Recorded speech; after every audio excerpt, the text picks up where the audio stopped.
Hi, clients and friends and anyone else who listens in.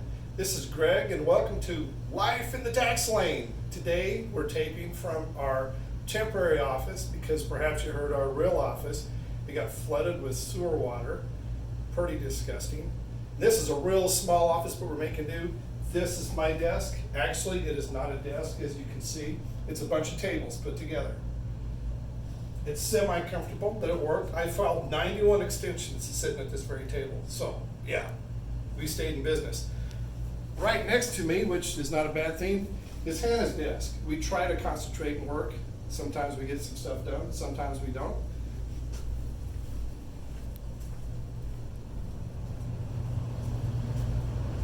This used to be a closet, but now it's been converted into Ella's office.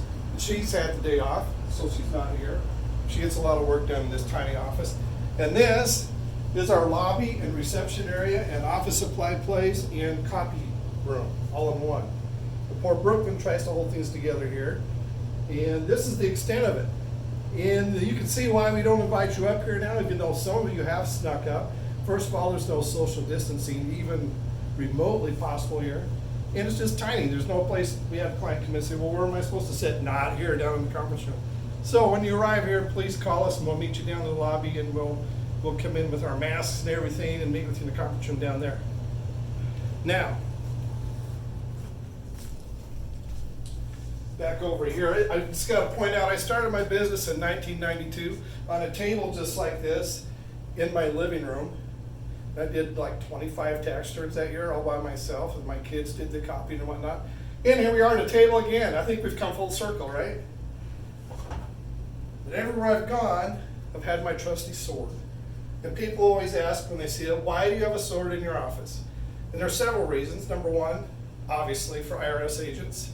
Yeah, come on, take it on. Seriously, they've never been a threat. These IRS agents, they work for the IRS because they can't get a job anywhere else, so they're really not much of a threat. We handle them easily. And second of all, is just because it looks cool. This sword is an actual sword. It's pretty heavy. I guess it weighs about 20 pounds.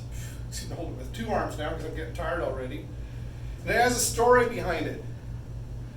I bought this sword for $100 from my son when he was 18. The story is when he was 16, he worked at Silverwood. He saved up a ton of money and he wanted to buy a sword, so him and his buddy went into a sword store, say that 3 times, sword store, in Coeur d'Alene, and they each bought swords. They thought they were so cool. And he kept it in his, imagine this, he drove a Jeep, a purple Jeep Cherokee, and he kept it there in case he got caught up in some road rage. He'd have to defend himself with this sword. It never happened, but he felt real secure having that sword there. 2 years later, he was out on his own, trying to pay rent, working at a new job, struggling a little bit, and he brought this sword to my office. He says, I need $100. Will you buy my sword from me? Of course I did, because it's a cool looking sword and I've had it ever since. So I asked him, did we learn anything from this sword experience? And he said, first of all, you can have cool things if you save your money, because most kids that are 16 at Silverwood would really have to budget to buy a sword like this, and he did that. And second of all, never give up, because when he was down and out and almost broke, he found a way to come up to another $100. Now, as a CPA, I don't recommend you go sell your assets to get money when you're down, but there's always something you can do. And he sold a sword, all right? And I have it now, and it's pretty cool, and we kind of laugh about it. So, there's the sword, and there's the story. Check in next time and watch